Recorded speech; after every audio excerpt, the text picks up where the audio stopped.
Libya say they've retaken a residential neighbourhood from ISIL in Sirte. It follows fierce fighting in the coastal city as militias aligned to the Tripoli-based government of National Accord finally attempt to oust the jihadists out of their stronghold. Late on Monday, forces loyal to the GNA announced they had totally liberated one of 2 districts where ISIL were holed up. But the significant gains have not been without cost. Faced with suicide bombers, snipers and mines, the pro-government forces reportedly suffered heavy casualties over the weekend during their advance. Monday saw fewer losses, but dozens of men have been killed and more than 200 wounded, according to the latest estimate.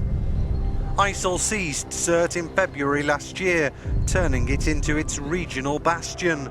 Since then, almost all the city's estimated 80,000 residents have fled the city. A sports stadium and even a police station. But this is no ordinary town. Lithuanian authorities have constructed it as a training centre to allow the country's troops and NATO allies to practice urban warfare. During battles in cities, the enemy's technological advantages fade away, said the chief of the Lithuanian army. The use of artillery and aviation is limited, as in one street there might be enemy soldiers, but in another, your own. In the training centre, soldiers will learn how to storm and protect buildings and use tunnels. Approximately the same size as 20 football pitches, it's the first such complex in the Baltic states. Our sisters Latvia and Estonia don't have this artificial city, and we invite them to train here, said the defence minister. Lithuania has overtly expressed concerns over potential military action by next-door neighbour Russia, and last month welcomed NATO plans to dispatch troops close to the border as a deterrent. Syria has been welcomed by the US. Washington has described the lull as a loose agreement, which it hopes will turn into something more permanent. Our priority here, Tolu, needs to be on fighting ISIL. That's why we describe it as the counter-ISIL coalition. That's why these forces have signed up to work closely with the United States and other coalition members, because they're concerned about the impact of ISIL. But Turkey's unlikely to hold off for long, as it intends to stop Kurdish forces, which it views as terrorists, from seizing territory. Turkey's president said, "It is inevitable that the flames that are burning us today will burn you tomorrow. We have always carried out our fight against all terrorist organizations within the law, and we will continue to do so." Last Wednesday, Turkish forces and its allies pushed ISIL out of the Syrian border city of Jarablus. But since then, they've pounded neighbouring villages held by the Kurdish-led SDF, which the US views as an effective force against ISIL. Its tanks crossed the border into Syria to retake the border town of Jarablus. President Erdogan says the operation will put an end to their problems on the border. Turkey's interior minister said Ankara was working with coalition forces and moderate opposition groups to fight the Islamists, and they conducted at least 4 airstrikes, hitting 12 Islamic State targets this morning. The internet to global control in about 60 days, less than that in fact. Rudy Takala for the Washington Examiner broke this story. They write here that the Department of Commerce is set to hand off the final vestiges of American control of the internet to the international authorities in less than 2 months. That's according to officials who have confirmed it. They state that the department will finalize the transition effective October 1st. According to Assistant Secretary Lawrence Strickling, who made the statement on Tuesday, barring what he called, quote, any significant impediment. They write here that the move means that the Internet Assigned Numbers Authority, which is responsible for interpreting numerical addresses on the web into a readable language, will move from the U.S. control to the Internet Corporation for Assigned Names and Numbers, a multi-stakeholder body based in Los Angeles that includes countries such as China and Russia. Critics of the move, most prominently Texas Republican Senator Ted Cruz, have pointed out that the agency could be used by totalitarian governments to shut down the web around the globe, either in whole or in part. Personally, my friends, I do not want to have China or Russia to have anything to do with controlling the internet. Not that America is, look, America, yes, we have free speech here. At least we believe we have free speech to a degree. I'm here speaking freely online to you on YouTube. But of course there are limitations. Even YouTube has limitations. I've gone expounded deeply on those limitations. But the fact is that with China and Russia having a stake, what if they say, well, you know what, this website is critical of Vladimir Putin. This website is critical of the South China Sea moves by China. So therefore, they can turn it off. Maybe they could lobby that group and say we're going to shut it down. Who knows? But to release it is it's like getting rid of the Panama Canal. Like, why did we do that to begin with? I mean, it seems like that was a part of American infrastructure that we built and then we gave it up. So why would we go ahead and build the internet and then give it up? This is ridiculous. But I mean, when you have a socialist scumbag like President Obama with all of his cohorts handing over everything to the globalists, hey, there's the change you can believe in.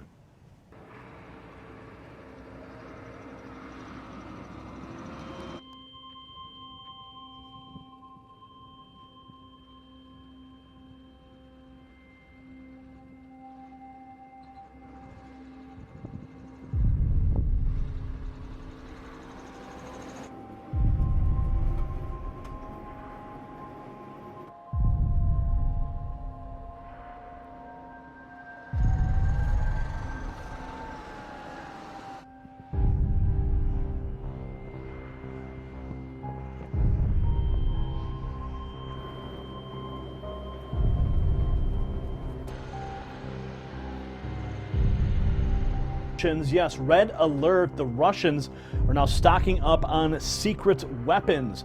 Martin Phillips for The Sun reports that brutal Russia's seizure of Crimea, the invasion of Ukraine, and President Assad's regime in Syria have already put the West on red alert over Vladimir Putin's military ambitions. They state here that now a leaked report has warned how the Russian military equipment and tactics give them a significant capability edge over British forces on the battlefield. They state here that the top secret file by the Army's warfare branch was marked officially sensitive, but revealed by the Times details a host of weapons it believes are already being tested in Russia's battles in Ukraine and Syria. They state here that they include advanced artillery such as bombs with blasts similar to nuclear explosions, vehicle-mounted rocket launchers that can reach targets 56 miles away. They state that so devastating are these, according to the report, that they could make a planned new 3.5 billion pound fleet of 500 lightly armored British combat vehicles disproportionately vulnerable even before they have entered service. So basically a document has been leaked that shows the capabilities of the military actions, the military forces of Russia on the battlefields. Compare that to what is being planned by the Brits, these new tanks the Brits are considering to create, that the technology already renders those tanks obsolete. So apparently this could also be used as a method to generate more defense spending for the Brits, for the British military-industrial complex. We know, as we've been following what's been going on with NATO, especially in the Baltics, everything that Russia does is used as an excuse to increase military spending and, of course, amplify war games, amplify rhetoric, even though Russia says they're not going to do anything. But right now, we know there's war games taking place in Ukraine. We know that Ukraine, Crimea, Russia is right now a tinderbox waiting to go up. So there is some truth to the vulnerability of the situation exploding, but the fact that this document now has been leaked or however has been circulated has some people on edge. Bombs in the country's Puntland region. More than 20 people were killed on Sunday when the bombers detonated the explosions at a market and government building in the semi-autonomous territory. People living in the town of Galkayo said they heard 2 loud blasts in quick succession, followed by heavy gunfire. Witnesses said the first was a truck bomb, followed by a car bomb. Experts and officials say Al-Shabaab has become more active in Puntland since moving forces there. An African Union force and the Somali National Army had pushed the group out of strongholds further north. Al-Shabaab wants to establish an Islamic emirate ruled by a strict version of Sharia law. His legs were buried, his arm broken and pinned down. The man started shouting and he was buried down into his house, but not very down on the top. So we were able to see them and we rescued him. Just one of the dozens caught as their house collapsed in the dead of night. An entire hillside in the town of Amatrice in the province of Rieti was flattened in seconds. Rescuers have pulled dozens out alive, but the earthquakes consumed many lives.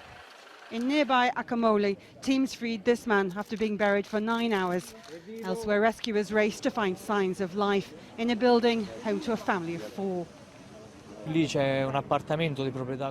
that room there are the father, the mother and the 2 children, aged 8 months and 2 years. We hope we can still pull them out alive.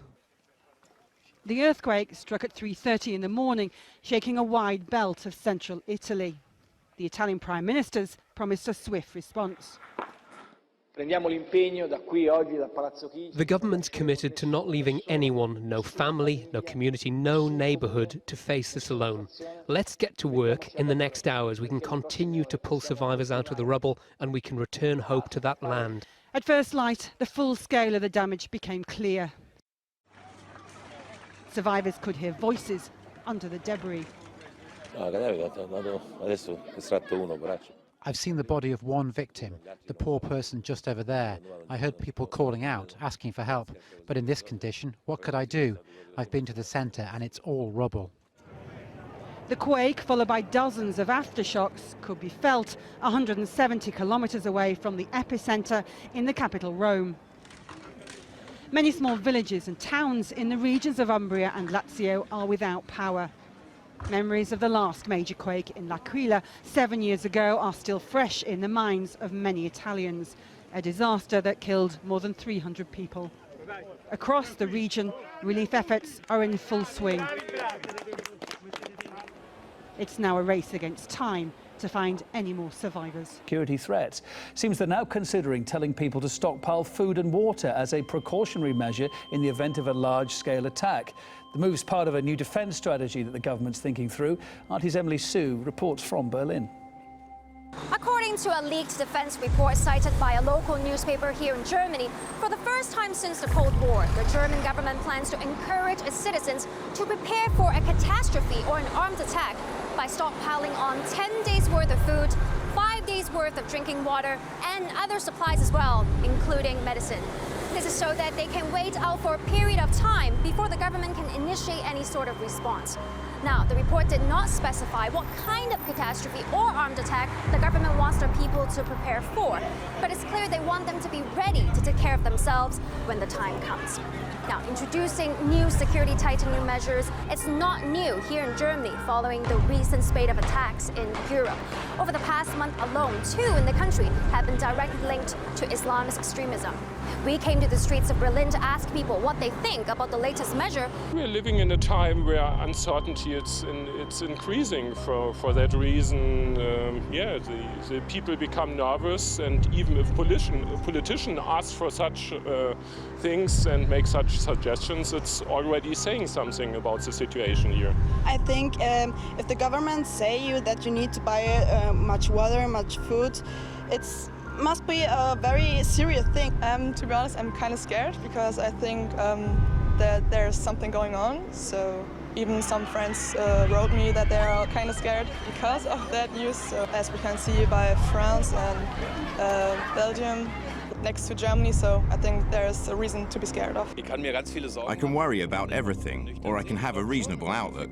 Fear is a subjective feeling. There are a lot of things happening in Germany, so I guess you should keep in mind what you have in your fridge or basement. We have done that before.